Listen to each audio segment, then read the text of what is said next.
Welcome back to Work-Life Harmony. Today, I am going to be sharing with you 4 time management tips that are a game changer for any moms out there that work or run their own business. So whatever work looks like for you. And these all are, skills that I teach and coach inside my top program. But to me, they are 4 cornerstones that really allow me to stay super productive with the very, very limited time that I have to work. But they also prevent me from trying to do 20 different things all at the same time.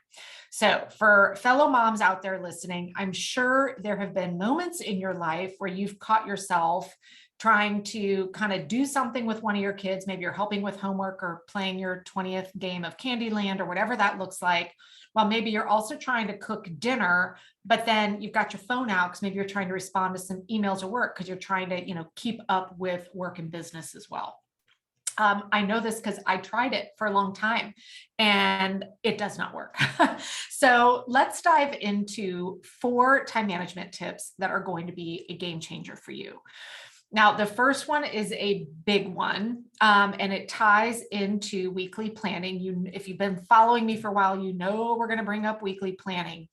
But the first tip around it is the importance of you knowing exactly how much true available time you have to actually spend on work.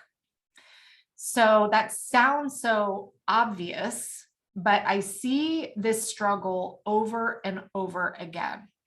So for example, if I were to look at my calendar today I only have 2 actual appointments, like things that have to be at a specific time. So if that was all that I had on my calendar for today, it would look like, even without me working in the evening, it would look like I've got about 7 hours to actually get a bunch of stuff done. But that's not the case. I actually only have 3. So let's talk through this importance of understanding your true available time. So when I am conducting my weekly planning, and you can do this just for one day, obviously my appointments are on there, but the other stuff that goes into helping me understand my real available time is acknowledging, when are you busy being busy? When are you unavailable being a mom or other roles that you're playing? So for example, in the morning from 6 a.m. to 7:30, I am being a mom, period. I'm dragging a very grumpy middle schooler out of bed at 6 a.m. I'm packing lunch. I'm getting breakfast ready. I'm driving to school, all those things. That is an hour and a half. It's not, an appointment. Most people don't have that on their calendar, but I'm unavailable. I'm not being productive with business or anything else that needs to be getting done. Same for me in the afternoon. From the minute I, have to leave my house for school pickup, which is at about 1:45 for me, her school gets out pretty early. From that time until dinner, my calendar most days is wide open because there aren't just a lot of after school activities. But I know that I am not going to be productive. I am dealing with homework. I'm dealing with, the after school stuff. We're dealing with dinner prep, maybe running errands. And so even though they're not set appointments, that time is blocked off on my calendar, acknowledging, no, I'm not going to be hyper productive. I am not going to be able to sit down at my desk uninterrupted and do focused work in the afternoon, because that is my time to be fully focused in mom mode. Now, you all have to make a choice for yourself about evenings and weekends and what those look like for you. At a different stage in life, I used to work 2 nights a week and I would block off the other 3.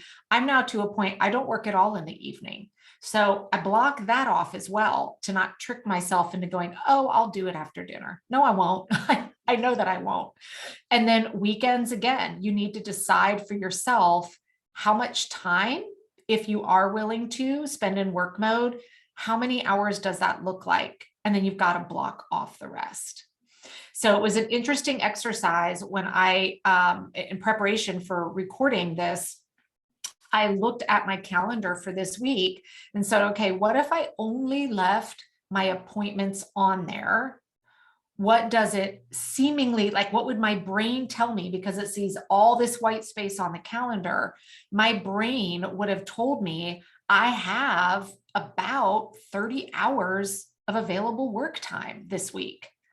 But when I went in and plugged in all the time where I know I can't be in task mode, along with the existing appointments, it painted a very different picture. Instead, it showed me I had 11 hours to work with unless I want to work on the weekend. So knowing how to set this up and getting really in tune with what is the realistic amount of time you have to work with, to work on work, business, all of that is critical for you to have realistic expectations on yourself, and most importantly, to help you better prioritize your time. So that's kind of a big, long one, but there's a lot to it. So the first tip is you have to have a solid understanding of what your real available time is. Now, the second, which is kind of, tied into this, which I just hinted at, is you need to have a crystal clear view or system that is letting you know what are the most important things for that precious working time that you have that need to get done, so that when you have that window of time to work, you don't waste the first 20 minutes of it going, what should I be doing? Now, what I teach inside of my top program, and if you've been in any of my top boot camps, is the concept of a central backlog that's prioritized and has estimates on it, so that if I know I've got 1 hour, I'm not wasting any minute of that going, what should I be working on? I'm stepping right into action. So that really is a massive time saver for you. Now, the third tip is to help you help yourself. I know I fall victim to this too. I can create an amazing plan, but sometimes when maybe you're not, your mojo's not there, you're not in the groove, where do we go? We pick up our phone, right? And we start kind of doing mindless whatever on it.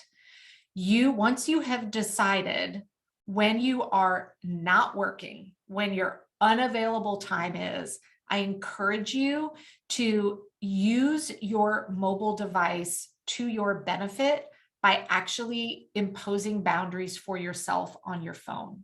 So what do I mean by that? Well, for me, I have set times of the day where my apps on my phone or my entire phone goes dark, so that if I pick it up, I have to actually enter my code and it reminds me, hang on, you're not supposed to be doing this right now.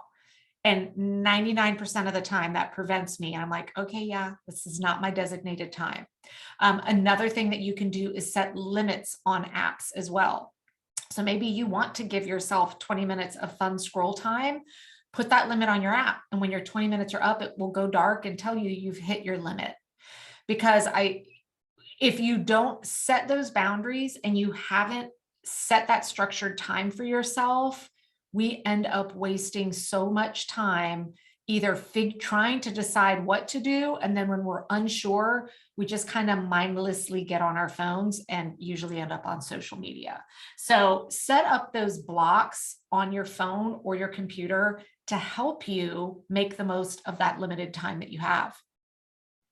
Now, the fourth is creating routines where possible. What we're looking to do here is to bundle up a set of tasks, responsibilities, whether it's home or work, that makes sense to lump together, that you can create systematic routines for doing. So, one of the big ones I go through every day is I have a very set system on how I process my email. I have to check multiple email accounts, and I have a set process and system for doing that. I know how long it takes me, and I do it twice a day, every day. I also have set routines for customer support. So I have a set amount of time that I've set aside every day to go in and check for any messages, et cetera, that I need to respond to on the different platforms where my customers can actually connect with me. Now, this also applies to me for home life. I have set routines on breakfast, lunch making, homework stuff, getting the school bags packed to get out the door, all of that. So the more you can figure out, hey, this is something I have to do every day or every week. Now, how can I optimize it and create a routine that's going to allow me to do this more efficiently? I have a set morning routine, I have a set after school routine, and I have a set evening routine. And there are a core set of things that I am doing inside each of those every day that just helps everything run more efficiently. The other real benefit of having routines is if I'm not in my time where I'm doing one of those routine tasks and I see it pop up, I am not tempted to get distracted of stopping what I'm doing and going to handle it, because I know, no, I'm going to handle that later today in that routine. So I can, back to the email example, I can very comfortably turn off notifications on email. I'm not going to panic or forget about it because I know I have set times every day where I'm going to be processing that email. So quick recap on these 4 tips, and then I want to tell you about something that I know will be a game changer for you. So first, again, you've got to understand your available time.